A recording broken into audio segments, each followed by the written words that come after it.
she flies. She never hollers cuckoo till 4th day July.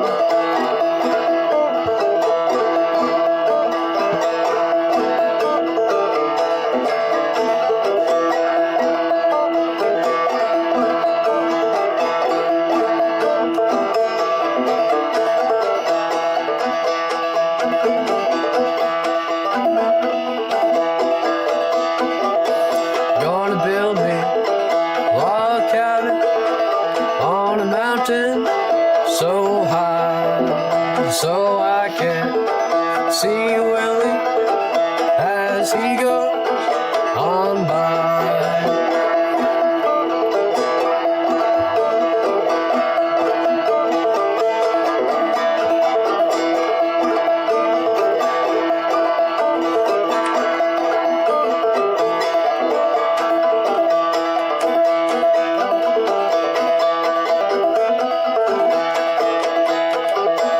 I play cards in England and I play cards in Spain. I'll bet you $10 I'll beat you this game.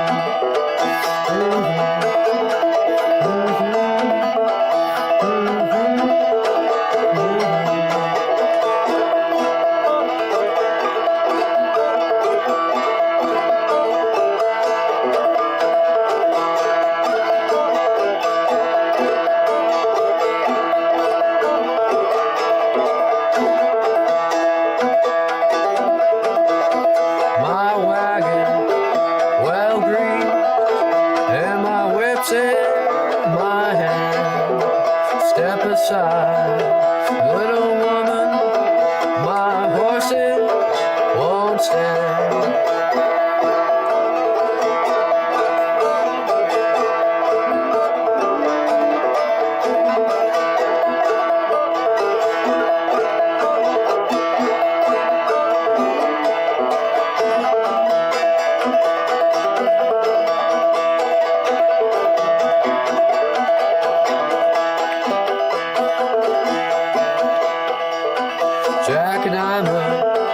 Jack and Diamond, I've known you from home. You robbed my poor pockets of my silver and my gold.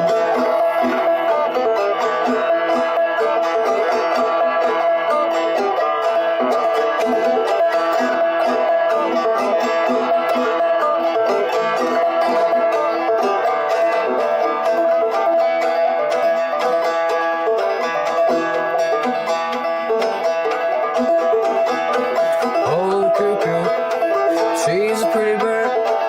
She warbles as she flies. She'll cause you no trouble, and she'll tell you no lies.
Welcome to Odin's Alchemy.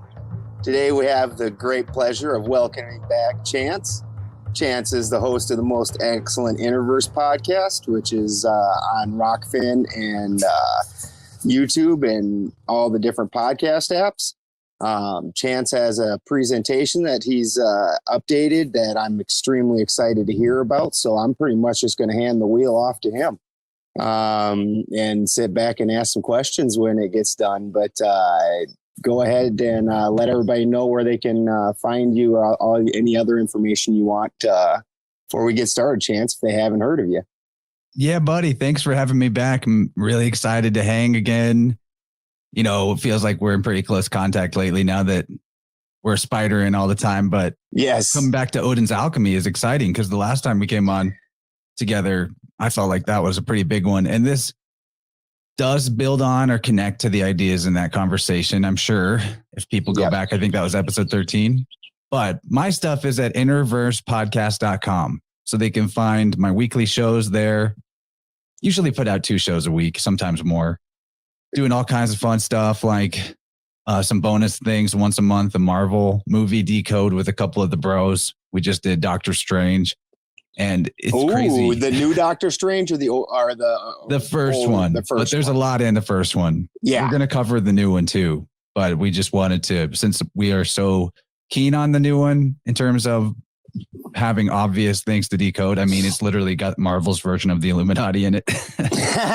The first one felt like a good place to go. We had a great time. It was about a 4-hour stream, but our Steam was high powered the whole time. And it's crazy what you can decode in those movies. The sort of inversion of the social programming that's in there by reverse engineering it, you can kind of like discover profound truths instead. So it's like, regardless, if you got the eyes to see, the propaganda actually still only shows you the truth. And we have fun as comic book nerds diving into that. But yeah, my main show, InnerVerse Podcast, all kinds of good guests on there.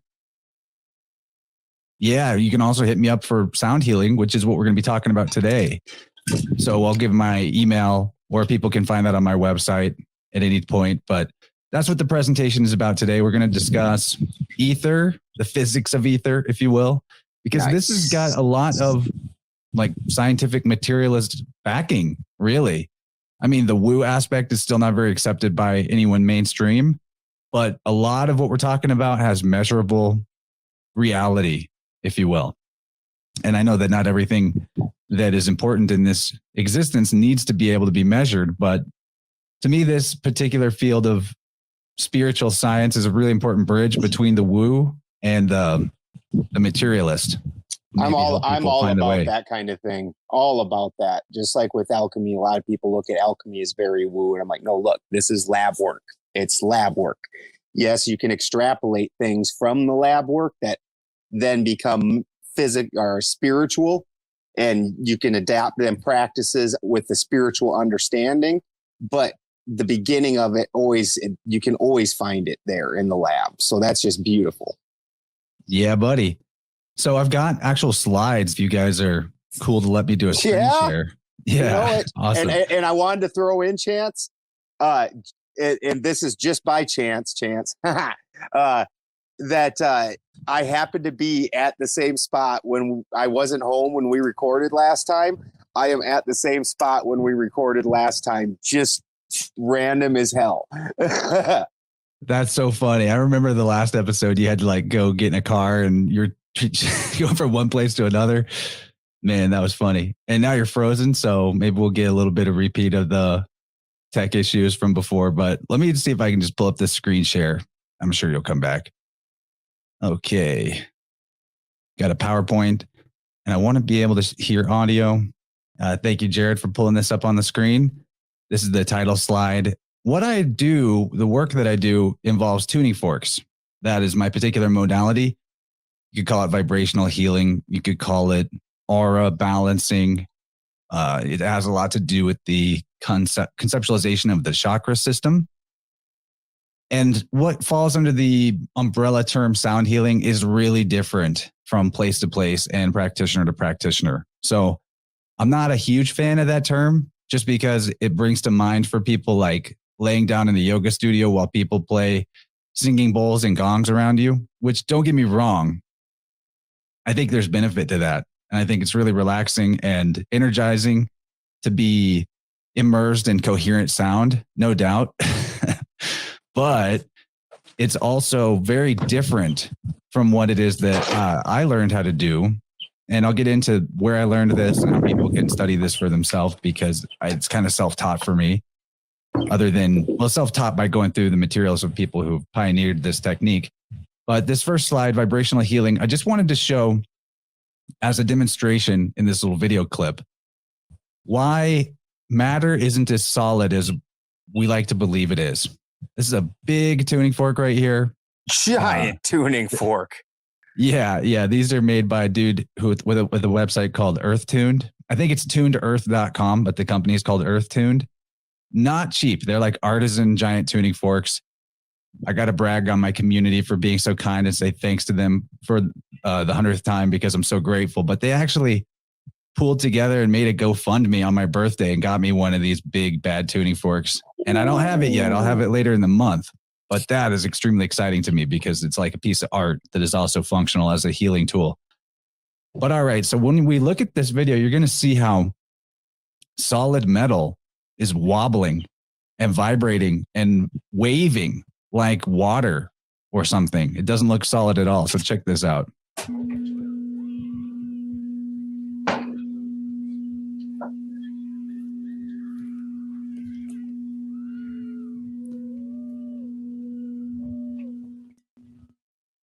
So that's what, and because of the size, you can so easily see that because it's so giant. Exactly. With the smaller tuning forks, you can't see the wobble like that up close as easily, but those, and they're so shiny and reflective. It's really pretty amazing. So that's just a little demonstration of what we're talking about, that the aether theory that we're going to be getting into is trying to describe how everything material, all forms of energy, all forms of light, vibration, electricity, sound, are perturbations of a primary substance, a primary medium that we're calling ether. So let me get into the next slide here. This is a great quote. I might have even used this quote the last time we talked because it's so important and relevant. Once we open up to the flow of energy within our body, we can also open up to the flow of energy in the universe. And that is something we're going to uncover as we go further, the fractality of this concept of ether and our bodies as a vessel, a container for this universal life force energy that has many different names. But that quote is from Wilhelm Reich. I've got one of Mitch's orgone devices right here, handy. Nice. Sent me some really nice ones, yeah. And you guys probably remember the really great conversation that Ben and Mitch had for Odin's Alchemy quite a while back. Yeah, that was an extremely enlightening one. So I'm going to move us forward and we're going to talk about ether. And after I go through some of the points on this slide, then we can talk about it. I'm not here just to rehash a presentation. I've done this in one other place, although it was kind of paywalled. I really want Ben's input on this because I think that you'll have some things to add that will teach me more about the subject, because I feel like as adept as I am at explaining it at this level, I'm basically a yellow belt in terms of the science of ether and plasma. There's so much more that I could know. But okay, so ether. The ether is the luminiferous plasmic medium through which emerges all energy and matter in the cosmos, within which all existence is woven with instantaneous, non-local connection between all points. It is the fulcrum between the wave-particle duality. Okay, so that's a lot of big words. When we're talking about plasma, that is a word that needs definition in and of itself, but it's considered by science to be like the fourth state of matter, but it's really not a material state. It is a thing that is achieved by matter when it's kind of like in the between zone between being material and pure energy. Like what defines plasma, I believe in the scientific jargon, is that it's atoms that have been completely stripped of their electrons, where their electrons are freely floating as sort of a soup of potential. And it's beyond gas in terms of the speed of vibration that everything's moving at. So plasma is quite an amazing and newly discovered, if you will, area of science that needs a lot more research into it. But one of the things about it that's so incredible is that on its own, plasma forms filaments and membranes and dendrites, if you will. Just imagine how many aspects of universe actually form this pattern, like trees that grow and branch, and then those branches branch, or the veins in your body, or the way that lightning arcs and branches out. All of these things are natural expressions of freely flowing energy. So I like to look at it as energy and flow is always making these branches and these expansions, right? And we can talk more about that. Ether is considered luminiferous because kind of like you need a medium for sound to travel through. In a vacuum, there could be no sound. The same is true of light. Light needs something to be acting upon for the light to transmit from point A to point B. There is no empty space in the universe. Everything is connected by this etheric soup, if you will. It is also akin to prana, or life force energy, in the sense that because that's what everything emerges out of and is created out of, that's also what energizes you as a being. So this part of universe, this ether, because it's interconnected between all points at all times, is basically the way that we can understand the illusion of separation, that there is actually no separation or distance other than mentally, as a mental concept or construct. And that in the ether realm, at that level of existence, everything is one thing. It's kind of like the Gnostic idea of the pleroma that we were talking about with Jared before we came on. So because we can make this connection between ether and life force energy itself, I like to say that the aspect of reality or universe that is one, the oneness that everyone's always like harping on about in the new age, life force energy is actually the one thing. There's only one life in the cosmos expressing itself through all the different vessels that carry the life force energy. So we have a multiplicity of vessels that creates the individuality, the differences, all the plurality and uniqueness and infinity. But the animating force, which isn't really a substance, it's not really a force, it's something beyond that. It just is. And that's the ether or the life force. So the life force or life itself is the aspect of existence that is one and that has no beginning or no end. So because of that, this layer of our body, and our body has many layers. If you study spiritual traditions, you will find out about, the astral body, the emotional body, the physical body. There's many different ways of dividing our experience and understanding the different realms at which we can localize our consciousness. But the etheric level is the level that our body is connected to all that is. And like I said, ether, being that it's kind of a plasmic medium, it naturally creates membranes. So whenever we get into discussing the biofield, which is our personal bubble space of ether, also known as the aura, it's actually marked by a double layer plasma membrane, which is an outer boundary, very much like a cell. And when we get into talking about how tuning forks function on this ether and influence it, that's something that a person can actually really quickly learn how to detect using different methods like dowsing or sound to actually find the edge of their biofield where this plasma membrane is. So our biofield, that is this container for the ether, is a fractal microcosm of the universal etheric body. This is really important to realize because it means that whenever you do any kind of, this is what explains, if you will, the idea that you change yourself and you change the world, or that the only way to fix the world is to heal yourself, that concept. That's because on a fractal level, you are a microcosm of the entire universal etheric body. It's all contained within your vessel. We've heard it from every tradition that the Christians say that we're made in the image of the Creator, that idea. Well, it's absolutely true on the conceptualization of the ether. That's how it works. So the other important thing to know about the ether is that the ether the universe's etheric body is the Akashic record, if you will. It's where the memory of the universe is at. And this is important. The reason why we can make this conjecture, other than that we can find this out by exploring in our own microcosm biofield and finding out that that's where your memory is stored and that's how you know yourself. We know this also because if this is the medium through which everything emerges and everything is created, then also that medium, if you will, or that, for lack of better words, substance or energy needs to know where everything was at before, so that in every moment it keeps vibrating in the right one song, if you will, universe, so that creation progresses forward in a orderly fashion.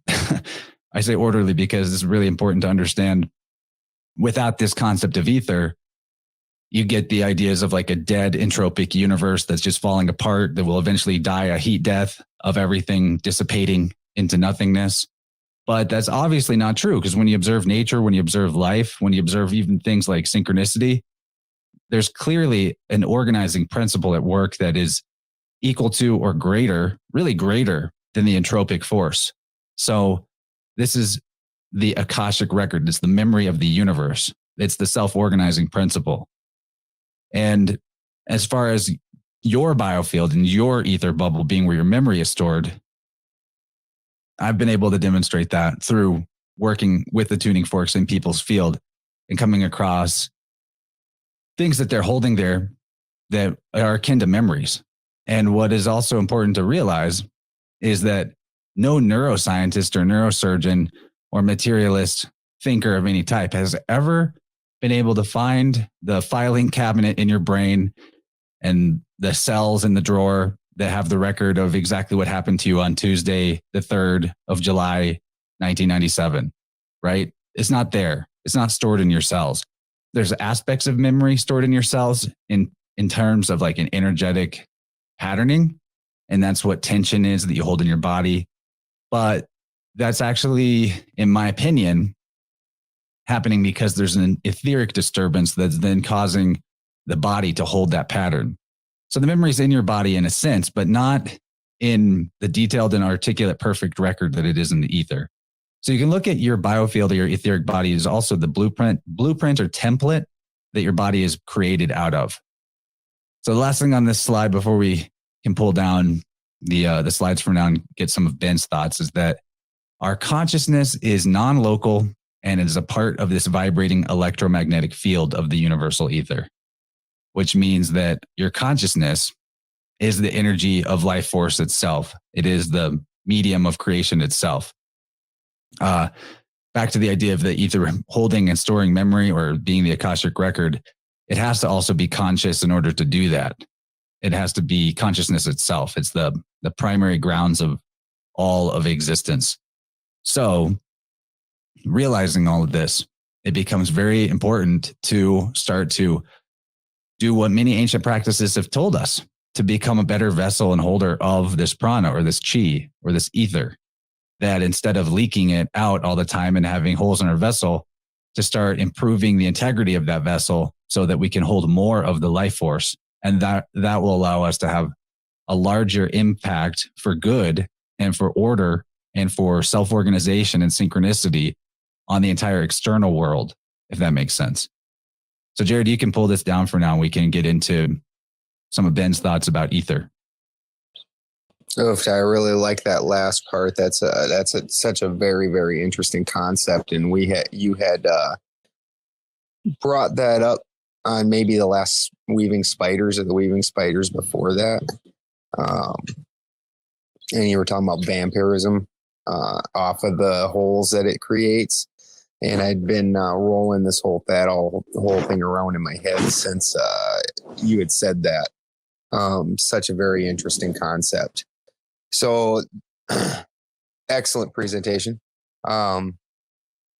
Excellent. So many things to talk about here.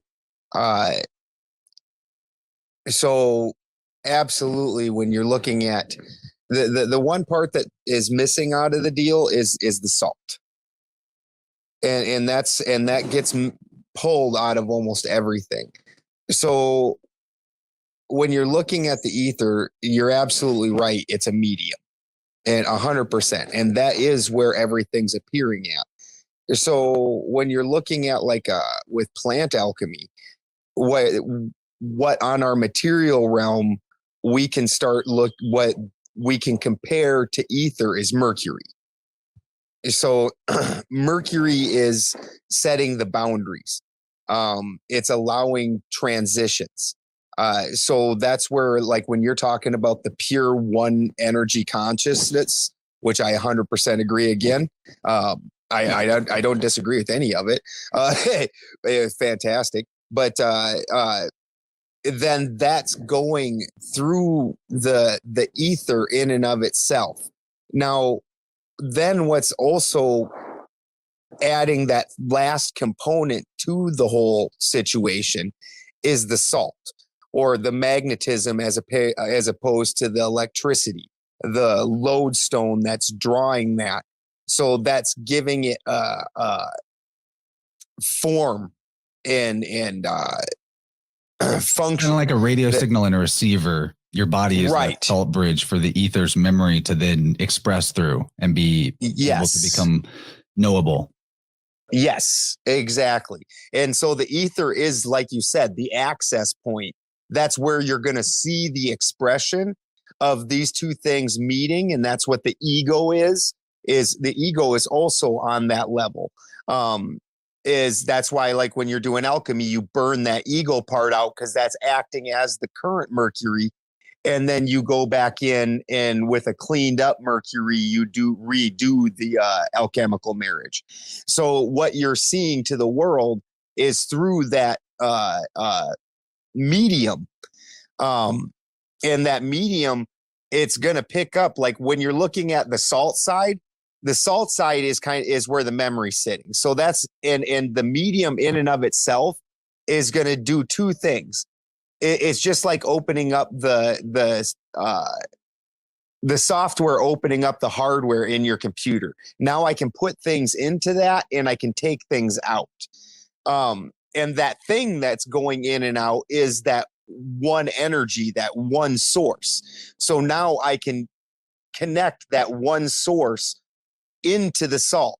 So when you're looking at it alchemically, or like the way the occult talks about it, is that the way the great work works is the sulfur, or the great fire, is supposed to go through the mercury and enliven and free the trapped souls in the salt, because the salt is frozen. But it still has a tiny piece of sulfur in it. It's still got a spark of life in it. And so the big life, or the big sulfur, is supposed to go through the mercury and enliven that and free that trapped soul. So like after the alchemical procedures, now this salt isn't hard anymore. You've got the philosopher's stone, the stone of whatever you made, but now this is accessible. It's not this hard, crystalline, inaccessible substance. Like with Emoto's work, water was acting as the ether in that situation, where now that we've got the salt mixed with water, he can take and make these little droplets, and you can see the cymatic patterns in it. And then what you're getting ready to discuss next with the tuning forks and things affecting that, what you're going to see is through the water is going to pick up that signal that you're laying down. And that's easy enough for anybody to test at home. You can even just yell at water, a nice bowl of water, and you can see your sound vibrations getting picked up by that water. Well, then inside the water, the mineral salts is what's holding that hard memory and taking in that vibration, that signal, and keeping it. And then later, if there's no external signal, it's going to show you, hey, this is what's been here. This is why when Emoto went to go put external force into his experiments, he had to remove the memory from the water, which was distilling the water or taking out the salts. And now that water doesn't have any memory, and whatever you put in it, is you're acting as the sulfur or the high source in that instance by putting that signal out. it's not like you're meditating in a quiet mountain and, there's no sound and you're just getting direct source. You're acting as the source and yelling at the water. But absolutely fascinating. And I also love that part where it's the hinge point between the wave and particle duality. That is a fantastic statement. That's my personal thinking about it anyway. I don't know if I read that somewhere, but that's how I feel about it. Also a way to look at the ether is like pure potentiation in the sense very similar to water in that way. If water's purely distilled and has no salts in it,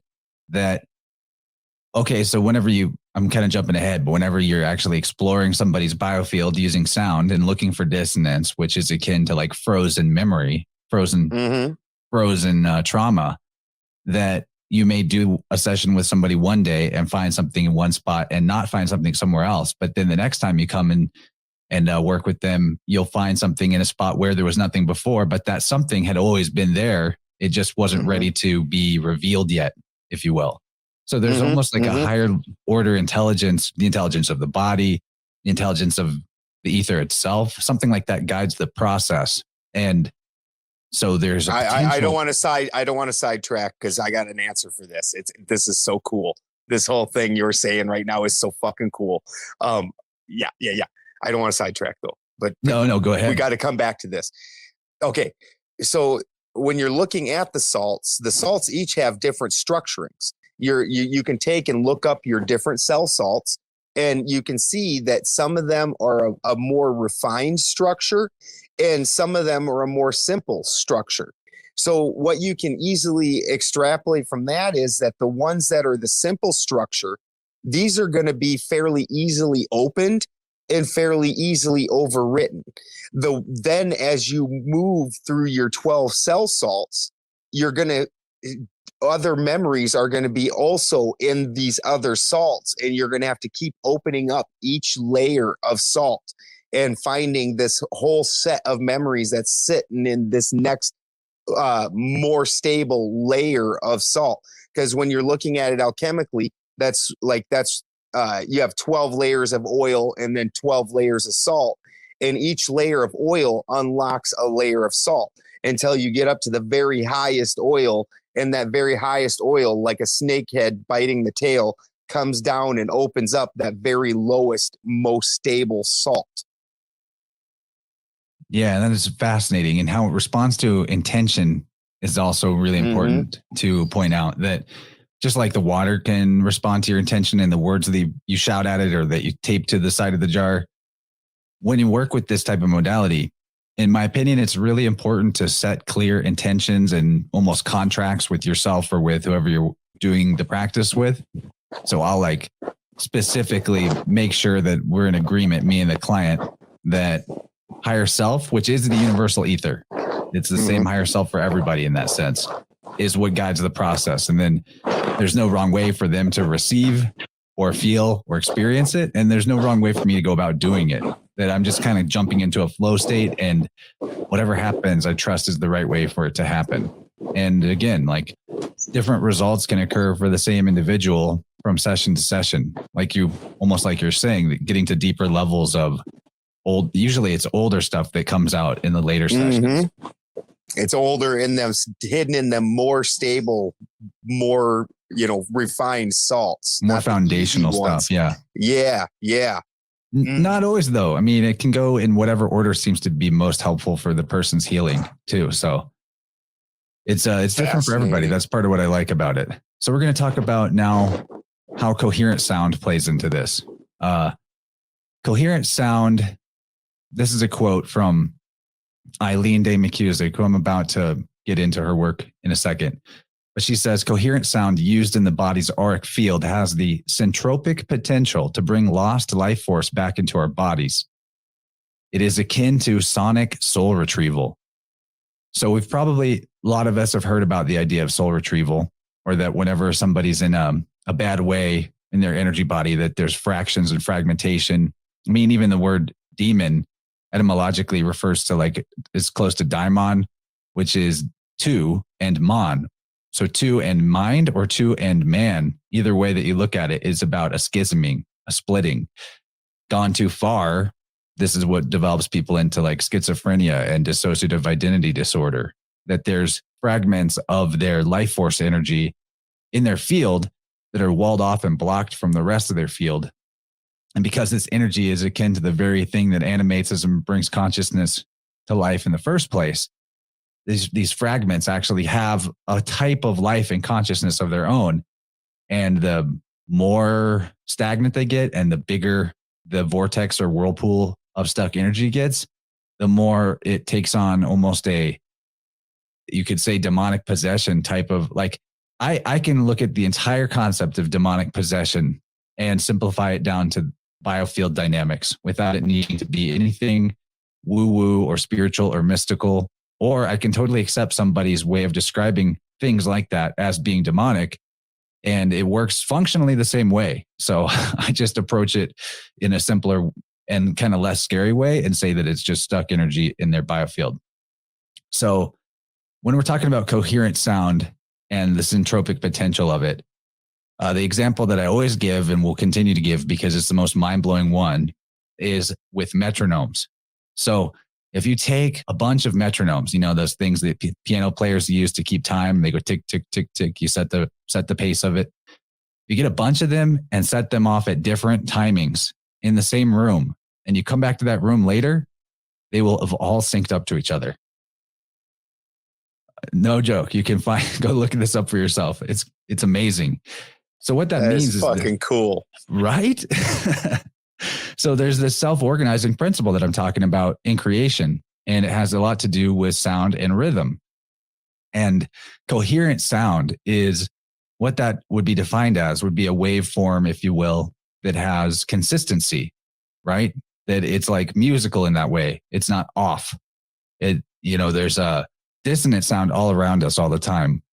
Think about somebody using a leaf blower outside while you're trying to record a podcast and you're just like, that is a horrible sound. Or even things that you don't notice that are around you all the time.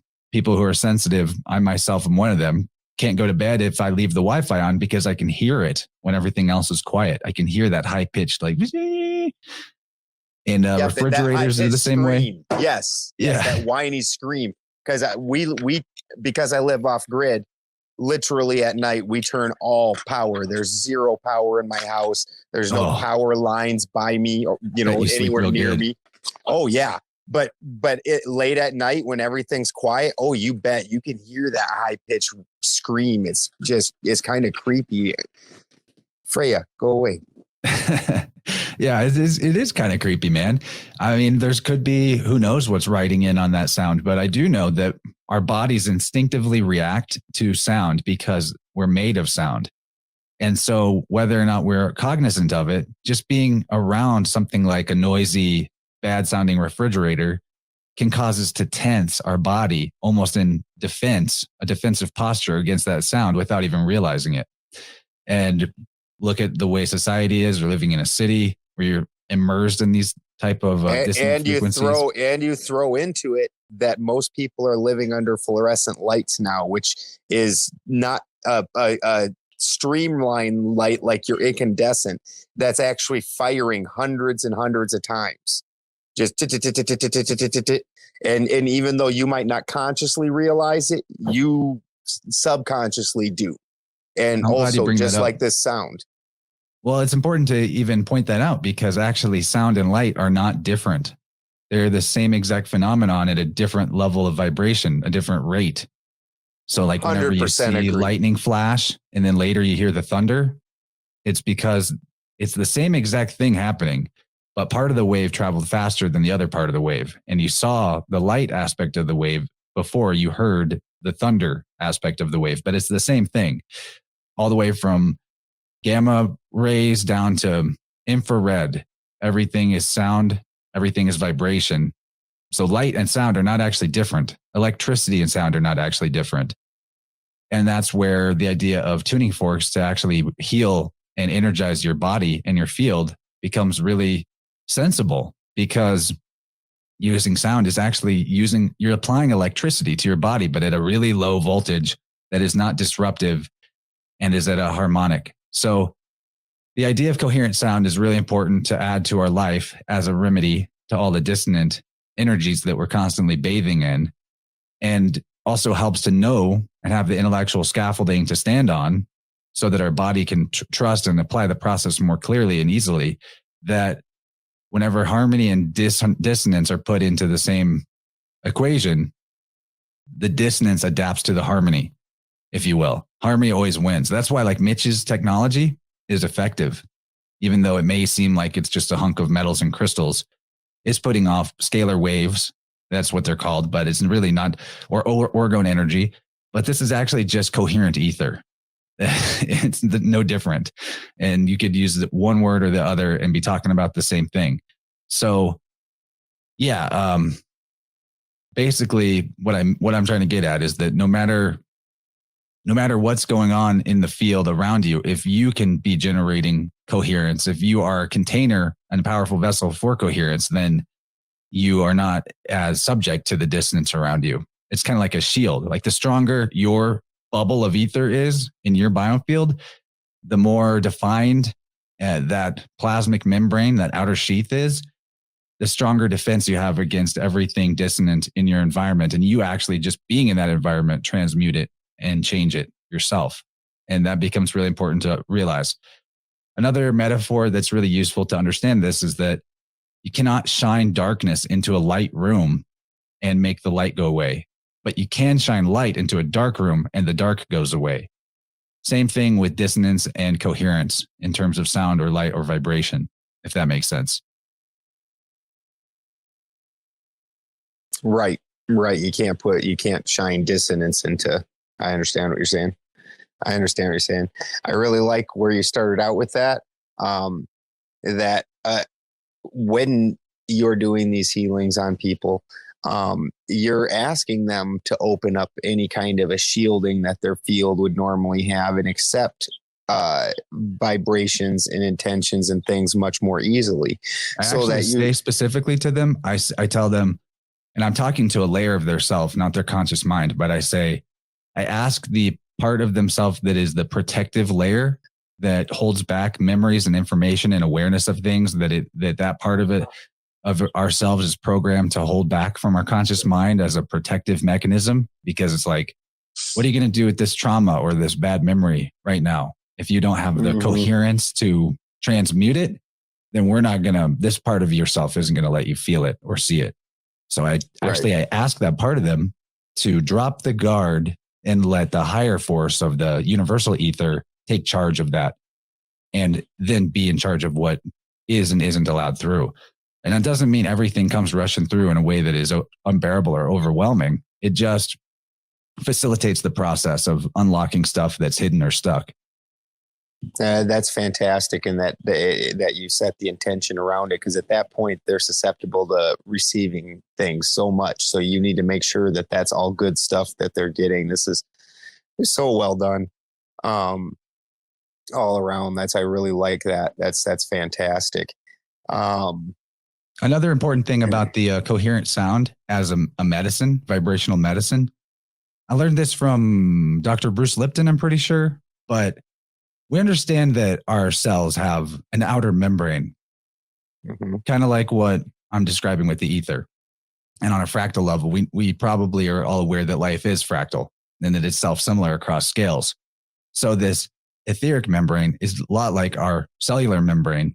And one thing that our cellular membrane does, that's part of how allopathic pharmaceutical-based medicine, or even like herbalism or homeopathy, is able to function, is that when the medicine is introduced to the cell membrane has to change itself and shift and transform so that it has the receptors to take in whatever the new nutrient is that it thinks is going to help it. Right? So part of what's happening when you apply medicine to the body is just that you're actually transforming yourself on a cellular level. Because if you change the outer membrane of the cells, because the receptors are shifting to take in something new, you're also changing the resonant field frequency that is being put off by your cells. In fact, the cilia on the membrane of a cell wall, the little feelers, are really designed like little miniature tuning forks themselves. It's pretty amazing. And this is part of where like the materialist science meets the woo, but it's been demonstrated that when you use sound or vibration or electricity on the body, different frequencies, if you will, that the cell membrane will actually shift and change the shape and size of its receptors based on the sound that it's being immersed in. So you can create the same effect as allopathic pharmaceutical medicine, but with sound and no toxicity, and thus none of those side effects. And this is no different than what I'm talking, like one of the talks that I like to give, where I'm talking about frankincense and myrrh and cinnamon and cassia, opening up the cannabinoid receptors and the opioid receptors that makes those receptors active. So that way, when the actual cannabinoids or opioids get put into the system, it's received. And what Chance is talking about here is doing that same thing on a sound level. The same thing happens as above, so below on every level. And the more open you can make yourself to whatever you're trying to receive, that's the only way you can do it. That's fantastic. Yeah, the power of belief and intention is a huge factor in all this. You bet. You bet. And then after that, Chance started talking about one of the things, and I do talk about this, that even biblically they talk about this. When God said, "Let there be light," then we have an order of precedence, because he says, so that's sound's the very first vibration, then light, and then worlds start appearing, things start appearing as that starts breaking off and becoming more wide and varied vibration. Other things start happening, but sound and light are your first two vibrations that are happening. And one of the things I talk about when you're doing that is just like with your metals, where I'm explaining that the metals match the luminaries. You can take and apply heat, which just speeds the particles of these metals up, and eventually it will hit a light form, and eventually it will also start screaming. It will glow with light first, but eventually if you keep getting it hotter and hotter, that metal will literally start to scream. And anybody that's cut metal knows this. So that scream is the particles of that metal vibrating fast enough to go to sound. And then when you quit applying the heat and they cool down and move slower, now they go back down into their solid form. So all of this that Chance is saying is very scientific, and you can prove so many of these things to yourself at home with very simple tools. Yeah, man. I remember Mitch telling me about how if you take a cup of water, like get one of those red cups for beer pong, and you fill it with water and you put it in the freezer with one of these organite pucks that he makes under it, and then you wait for it to freeze and come back later, the water will have frozen with a hollow vortex in the middle of it. Yeah. So, I mean, I'm glad you brought that up too, because that was another point that I wanted to make. So as you started describing this process, I don't recall what the word that you used that lady had, but it was definitely a vortex type word, a circular motion type word, where she was talking about bringing the fragmented pieces back together. Centropy? And things like that. Yeah. The organizing principle is like the opposite of entropy. Right. Which you look at that, your centrifugal force, things like that, where you're taking and aligning this. And what it reminded me very much of is dead stagnant water. And one of the ways that they really work on re-enlivening that is putting it through pipes that are, that spin it. Vortex. And give it and vortex it. And then that re-enlivens it and brings it back to life and pulls that sulfur element back into it and re-enlivens it. And then also what you were talking about with that stagnation bringing demons. Now, this is absolutely fascinating, because Now, one of the first things that you learn when you're looking at old alchemy is the archeus of water. And that's one of your first alchemical experiments that you're supposed to do, where you basically are just taking just plain water and you're going to put this through the alchemical process. And so the first thing you do is you go collect some water, be it rainwater, stream water, whatever. And you take and you literally ferment that water, which is stagnating it. You make it go stagnant. And when it ferments, an entire biome is going to appear. Now, a lot of people in the truth community call these Morgellons. And I don't know if Morgellons also appear or not. I don't know. But the fact is historically, these little voracious creatures will start appearing in that stagnant water. And it's happened since long before chemtrails or anything like that. It's called the archeus of water. And then, the longer that you let it sit, more complex creatures will come along and eat those lesser complex creatures, so on and so forth.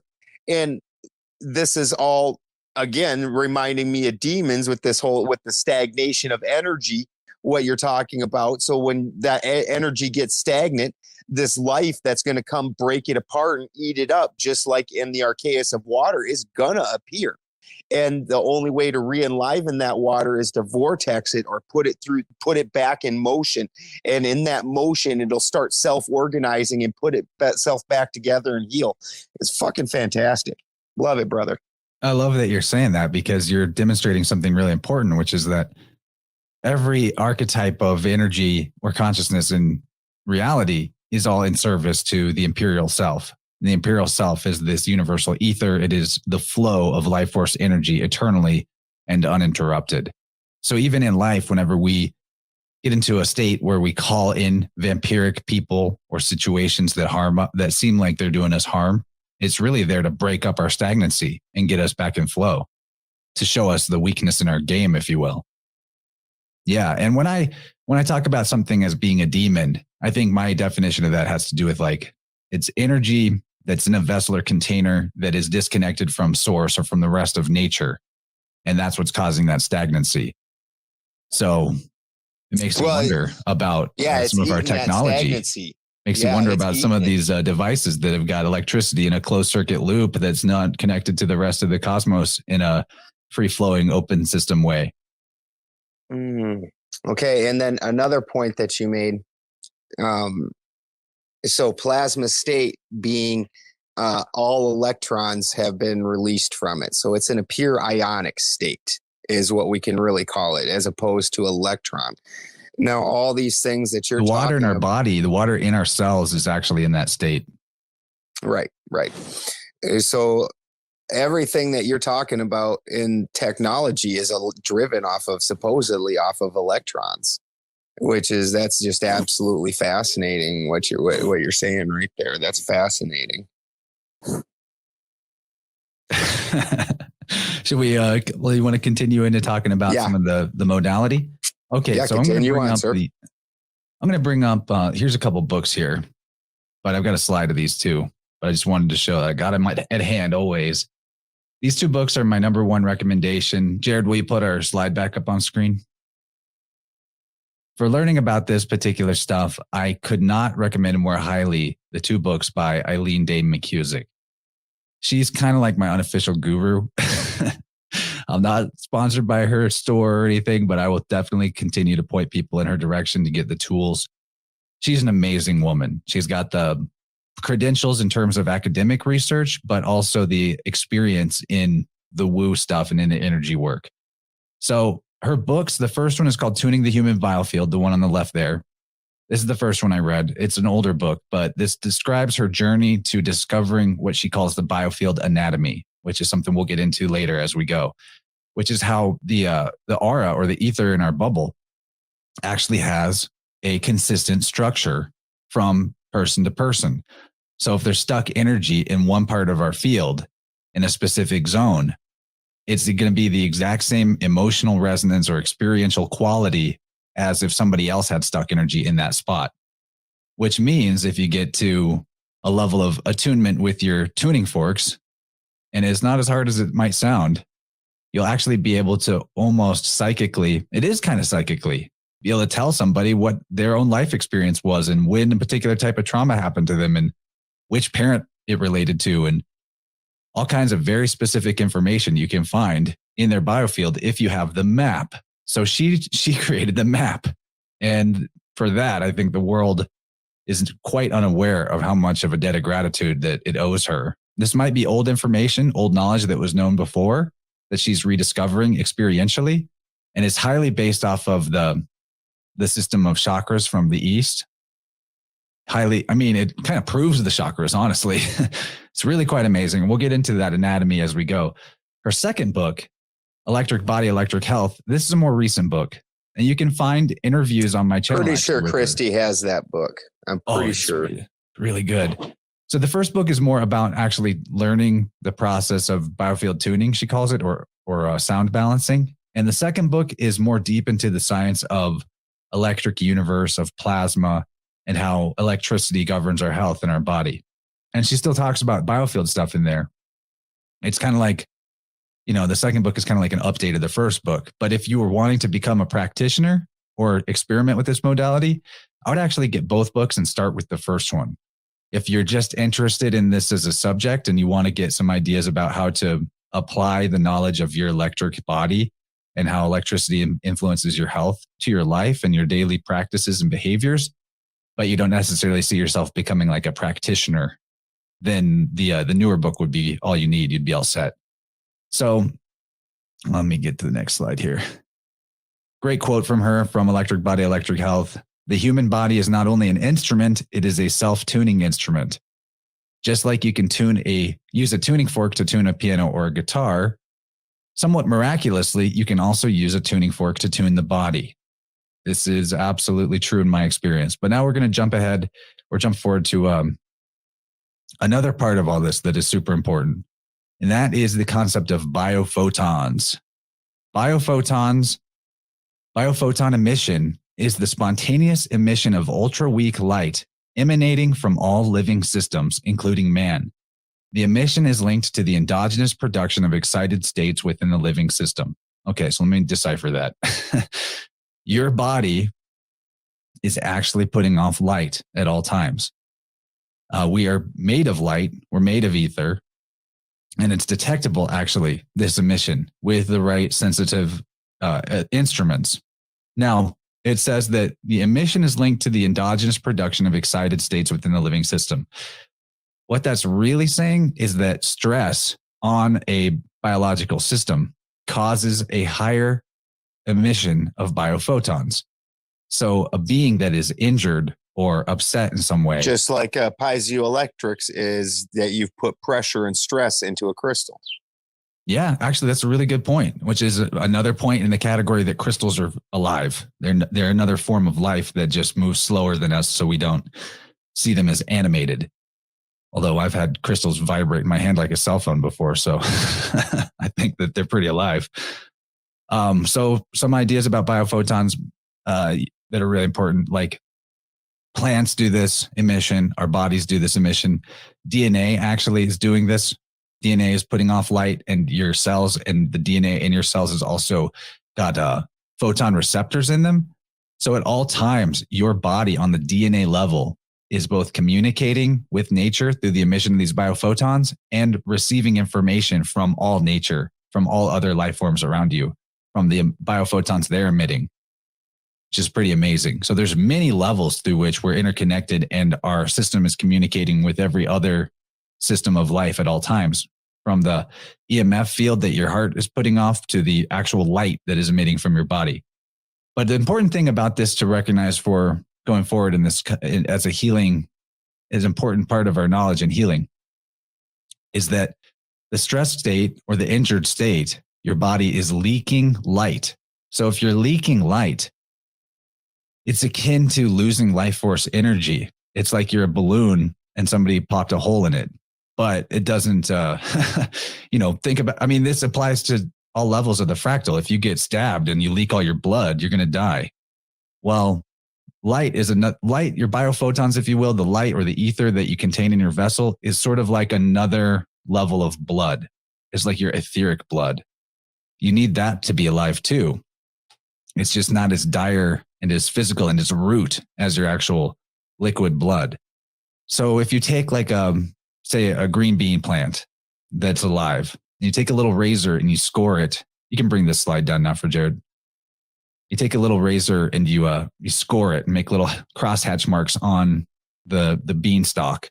And then you take it and look at it through the sensitive equipment that can detect biophoton emission. Even though you've done nothing damaging enough to this beanstalk to actually kill it or thwart it from growing, you will see they call it scraping. Oh, they do? Yeah. Oh, like when you're scoring it, like I'm saying? Yeah. Well, if you measure something after that's happened, you will see a huge emission of biophotons coming out of it as it is stressed. But the same goes for like emotional turmoil that somebody could be under. So why this is important is that when we're leaking our light or our life force energy, that is going to have an influence on our physical body system. If you notice how some people age differently than other people, some people get to the age of 50 or 60 and they're looking better than ever. Their skin's still tight. They are healthy and vibrant. You know, they might have some wrinkles and some showing of their age, but they're not like other people you might see where their ears got all deformed and their nose is longer than it should be. And, you know, their face is drooping. It looks like their face is melting. You know what I'm talking about? I'm pushing 50. Yeah. But your face is not melting. No, but I do see all kinds, like the few times that I've been home and been out and about and seen people I went to high school with, it's shocking for me. I'm like, oh, you're my age. Oh God. Yeah. Like, you're me like, wow, do I look like that? Bro, yeah, I feel you. I'm only 33 and I look at the other male specimens of my age group and demographic and I'm like, it's pretty easy to be good looking in a world run rampant with demonic infestation. Not a lot of competition. One of the advantages of the Kali Yuga, I guess. And what you were describing right there, you know, one of the things that I'm just most fascinated with our society is this absolute lack of will. And, you know, and that's an internal gumption type thing. And you see so many people where people all the time are just shocked by the things that I do and the way that I live. And how do you do that? And it's that I just don't quit. I don't understand, you know, like if it's time to eat, you know, you're going to do what you got to do to eat and you're just going to keep going. And in today's society, so many of these people, they'll just curl up into a ball and die. Like they don't have that internal gumption. And it's an interesting thing because occasionally you'll see it in an animal, like an animal will get born and there's nothing you can tell that's particularly physically wrong. And what they call it is thriving. It just refused to thrive. You know, that animal wouldn't thrive. It just had no will to live and just didn't ever go. And you see it in plants even where sometimes a plant will pop out of the seed and it's a perfectly healthy looking plant and it's just like all this other 20 plants next to it. And that one just never gets bigger, never does better, and just kind of peters out. Maybe it just needed you to cheer it on. Yeah, cheering on your plants does help them. Could be. It very well could be. Well, one of the things about that idea that is so important is that a lot of Western society is suffering from an energetic imbalance, energetic sickness more than that's leading to their physical illness. And so a particularly common result of somebody that receives like an auric balancing with this particular like biofield theory applied is that with a healthier plasma body, with a stronger membrane that can hold more of their own life force energy, that's more of yourself and thus more of your will, more of your why you exist, like as a specific unique being. You know, the more of that light or life force you can hold without leaking it, the more you know yourself, the more you remember your mission for existing. And on like an electrical level, if you consider that energy to be what allows you to act and do things in the world, you'll notice with people sometimes that after a session, they might go and like clean a closet that has been left untouched for a long time, or they'll finish projects that they weren't finishing. It's like whatever your energy level is at, if you can only hold 70% of your energy at once, then everything that you do is going to be 70%. And if a task requires you to get 80, 90% effort or 100% effort to complete the task, it's going to be left undone. That also applies to your body and healing processes. If your body has some toxicity it needs to remove or detox, or some injury like a scar that it would heal, but it doesn't have the energy to see the task through to the end, it won't even start, because otherwise that would be a waste. So you'll find that, another layer of your body is the place where you live and you're dwelling. And if you have a stronger organizational principle going on in your body and your biofield, your space will become better organized. It might not look like the level of organization that like a professional real estate home stager would come in and decorate it at, but for you, it'll be organized the way that flows for you and works for you, as opposed to being things left undone and unfinished, if that makes sense. Absolutely. And we all have suffered that. When you walk home, like if you come into a house and your house is just trashed, it's hard for you to even want to think about doing anything. It's like, well, I've got like 23 things I got to do right now. Where do I start? For me to cook supper, I'm going to have to wash the dishes, and to wash the dishes, I'm going to have to clear this countertop off. And to do that, oh God, I just give up. I'm just going to eat a Twinkie and go to bed. Yeah. So the important thing about that is your throughput. And that's why it's so wise to have the practice of finishing what you started and doing the dishes before you eat the meal, so that, when you come back and it's time to make another meal, you're not starting with the end of the previous process. You finish the process every time. But if you don't have the juice to do that, then you start to build up a deficit and things pile up. So very important to approach this from an energy and a balance level. It's actually something that can be a big help to finishing things that you start. And the next thing, like to flow in from biophotons, we might put this on the other half, but the next thing that comes into play is the psychic vampirism thing. So I have a slide on that coming up. Absolutely. And I want to get into Acrylian photography and see what you think of all that and matching that up to what you're talking about. But the one point I want to make before we go ahead and take our break from YouTube and all the other platforms and cut exclusively over to Rokfin is that one of the things that really makes that stand out is when your house is nasty like that, you will have that non-start feeling. But as soon as you get around to actually and get the gumption up to do that first thing, and your house starts looking a little cleaner and it gets less cluttered, just like Chance is talking about, and you start getting a little better, all of a sudden you want to move on to that next one. The motivation to do something very seldomly happens before you start. It's not until after you start and start getting that motion and process that you truly feel the motivation of that. But with that, we're going to go ahead and cut off from YouTube and everybody else and switch on over to Rokfin. I'm going to give Chance another chance to tell everybody where they can go find him and get this amazing work that he's been putting together.